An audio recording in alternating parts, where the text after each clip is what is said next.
Okay. Thanks, Gautam, and this was really inspiring.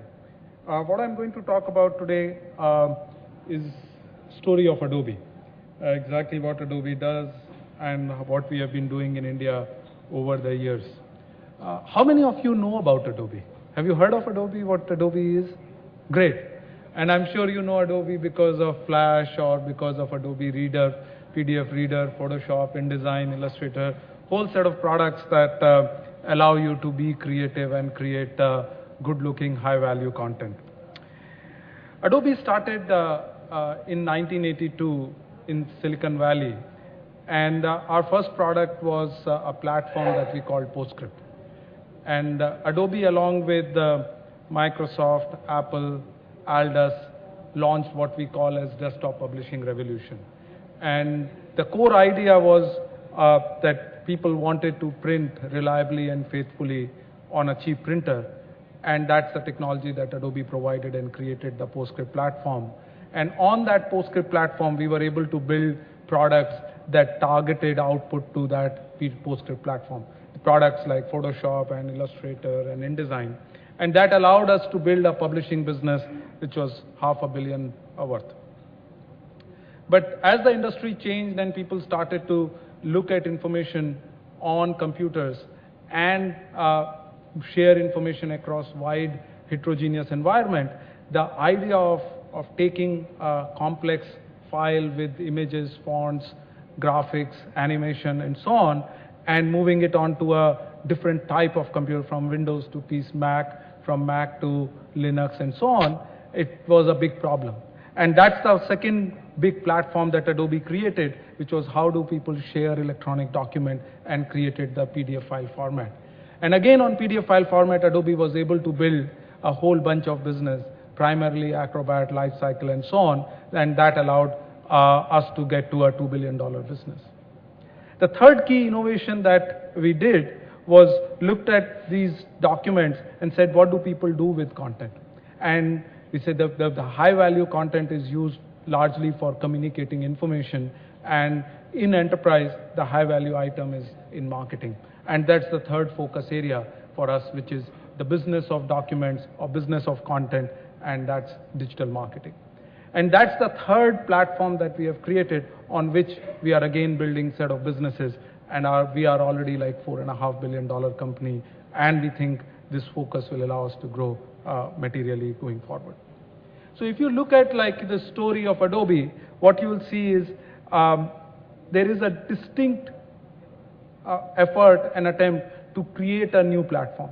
When Adobe created Photoshop, you couldn't even have a hardware, a computer on which a high quality image could be stored. But we knew that as we move forward, the Moore's law will solve all the storage and computational challenge problems, and eventually you'll come to a situation where people will be able to manage and manipulate these large images quite easily. PostScript platform, people thought in 1980s that why would consumer need a printer on their desktop? But we saw the need for people to have a personal printer, and created this platform which reduced the price of a printer to a few $1,000s and allowed the growth of the desktop publishing revolution. And our belief has been that you have to create these path-breaking platforms before everybody sees the need for it. If everybody can see the need for something, you are already too late, because there are probably large number of such products already in the market. And also our strong belief that innovation is the only lasting advantage. That's why we spend a large percentage of our revenue, 18 to 20% of our revenue, in core product R&D. And because of that, in 1997, our India story starts. That was the top of the dot-com era. Finding talent was difficult and talent was premium. And that's when we said, let's innovate again and try to find talent where it is. And we looked at India and said, India is a place where there is high quality talent available. And I was part of Adobe's research lab at that time in Silicon Valley. I came back to India to start the center here. And I can kind of describe the evolution of our India R&D campus in 4 stages. When we kind of looked at India in mid-90s, late 90s, most people, there were some companies here, they were like, obviously the services company, the TCS, the Infosys, and the Wipros. There were some multinationals who had just started, Nortel, TI. But a lot of what they were doing in India at that time was about customer support, maintenance, bug fixes. But we wanted to look at it differently. We said, we want to do core R&D. That's what Adobe believes in. That's what Adobe's business is, to create deep technology-oriented breakthrough products. And we said, let's go with that. And our first phase was to try out the idea that deep core R&D can happen 10,000 miles away and away from the core product teams. So we started by doing some set of components that would go into the products that we were shipping at that time. And we tested this for 2 years. We had great success. And by 2000, we were convinced that the basic idea of doing research and development at 10,000 miles away works. We were able to build a small organization of around 25, 50 people with high quality talent, integrate or make them aware of Adobe product, business, customers.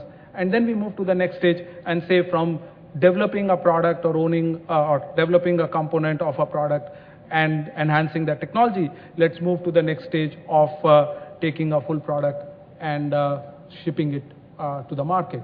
And at that time, we had a product called PageMaker. PageMaker, if you were to look at the top products ever developed in the software industry, PageMaker will be in that list. And we decided that we'll move entire PageMaker to India and have the team in India take PageMaker forward and do the next generation of the product. It was a very bold move on part of Adobe to take one of its flagship product and move the engineering of that to India. But it paid off because the team in India was able to release a new version of PageMaker in 14 months. And the benefit of that was, the other benefit of making that move for Adobe was that helped us attract the right kind of talent to the India campus.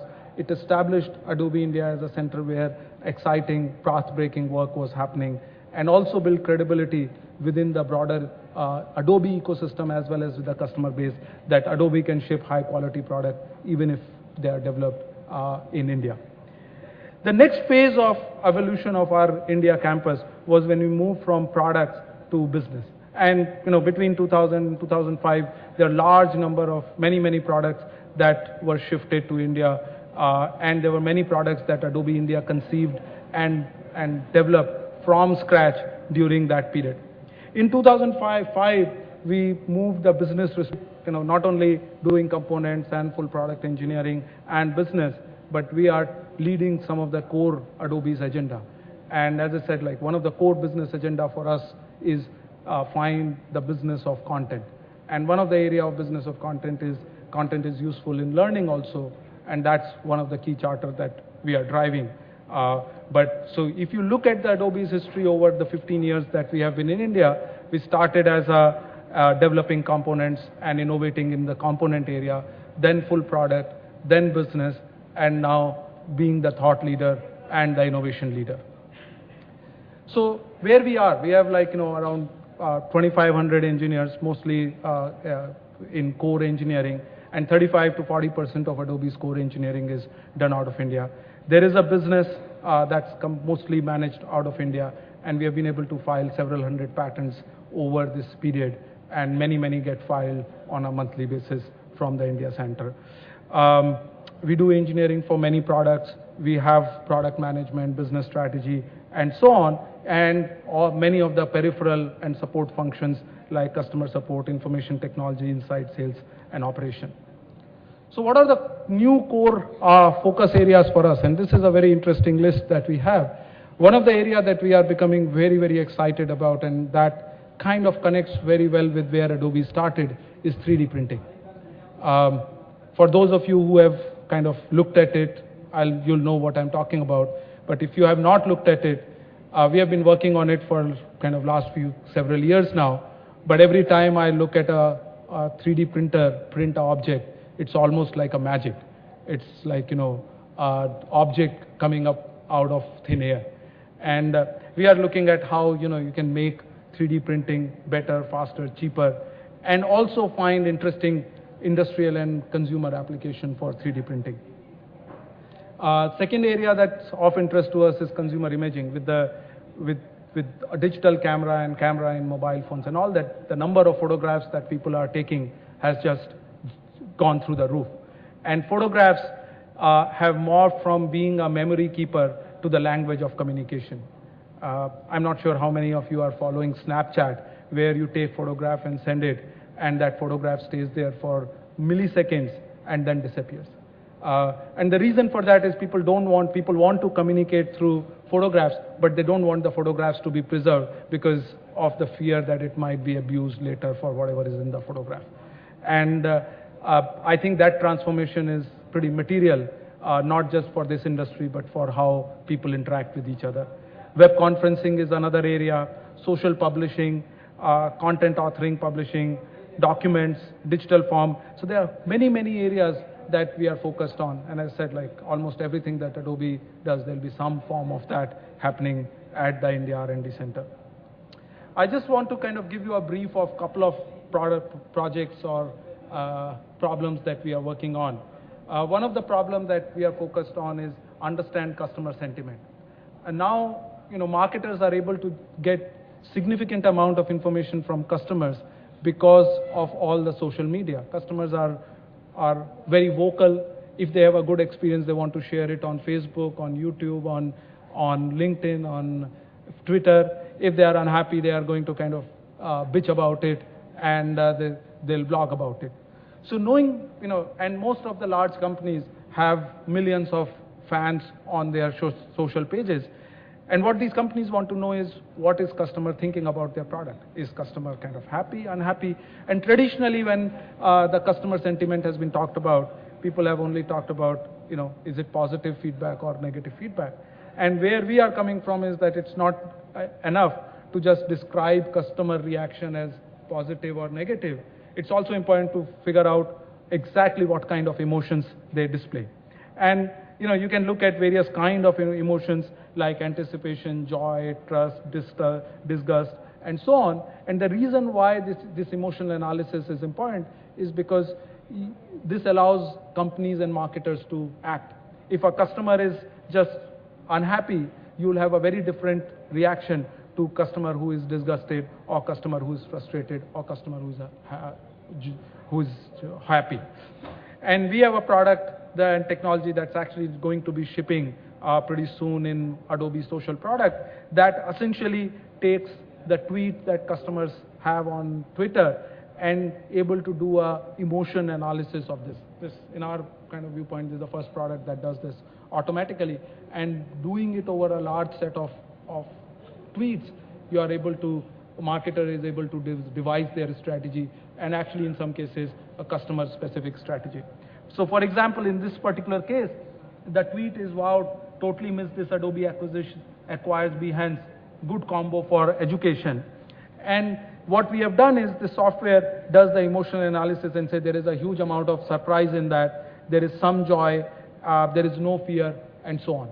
And there will be a different kind of tweet where it will say it's all fear or it's all anger, and the marketer will be able to act differently. The other area that we are focused on is e-learning. I strongly believe that education is about to change, and change dramatically. It's already changing in many, many places where the traditional classroom session, which is sage on the stage kind of model, a teacher standing in front of a class and giving a lecture to the student, has already changed. And what's kind of replacing it is either a flipped classroom or e-learning. And over next 5, 10, 15 years, we'll see the technology to change the education dramatically. There is another reason why this change will happen, and that's based on demand. I mean, we have 7 billion people in this world. They need to be educated, because without education, it's really hard in this modern high-tech world. And the only way to train and educate this large number of people is through technology. And what we at Adobe are focused on is to help teachers and creators create high-quality content. Because one of the challenge with e-learning and using technology in education has been about teachers. There is resistance to create high quality content easily. So that's one thing we are focused on. The second thing that we are focused on is content distribution. How do you allow this content to be distributed across wide set of customer and be available on their mobile devices, on their tablet, on the cheap mobile, especially to customers in villages in India, and so on. And then we kind of are looking at how to make e-learning better than the classroom learning. And that we are doing by tracking students, both the effort that they are putting in when they are looking at a course. Are they really looking at the course, where their eye gaze is, where they are focused, how much time did they spend, how their time is compared to other students, how do they then look at their scores, and then come up with automatic intervention mechanism where teachers and lecturers are able to intervene and address customer issue or student issue when they find. So what I'll do is I'll just give you a brief demo of one of the products that we have built, which allows for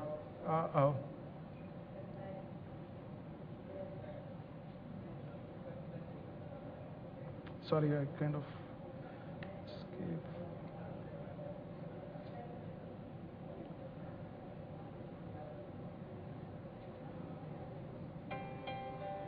Can I get a voice here?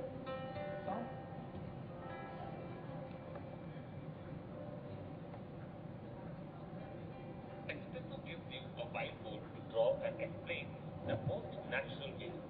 If it's possible on a whiteboard, it's possible in Espresso, and much more. That's okay. Yeah. Partly cloudy. Perfect for a drive. That's what. नहीं चलिए चलिए नहीं okay thank you. Which draw themselves. So what I'm going to show you first is the kind of content that teachers want to create.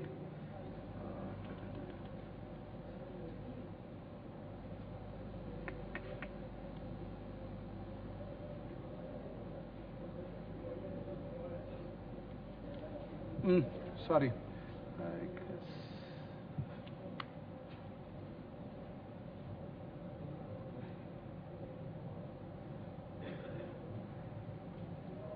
So this is the product that we have. We call it Espresso, and it allows teachers to create high quality content easily. And the idea is that they should be able to create content almost as fast as they explain to students in a class on a board. And this can be created on a tablet, any kind of tablet. And what we are going to show in this short video is just brief about this product. It's a sunny day, partly cloudy, perfect for a drive.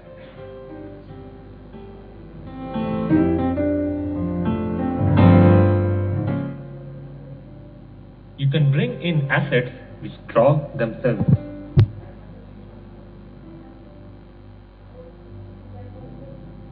So this is what a teacher is bring in doing a car on a or a tablet, drive. and as teacher is doing, it You can records now play and creates these assets e-learning or whenever education you course. want them and wherever you want them. These assets were created from this same app.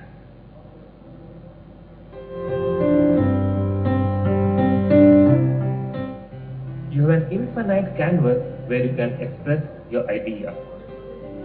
You are only limited by the boundaries of your imagination. Tablet size.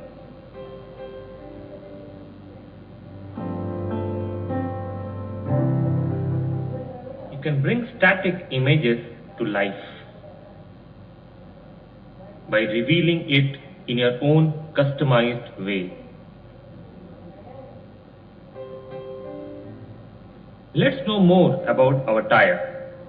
195 is the width of our tire.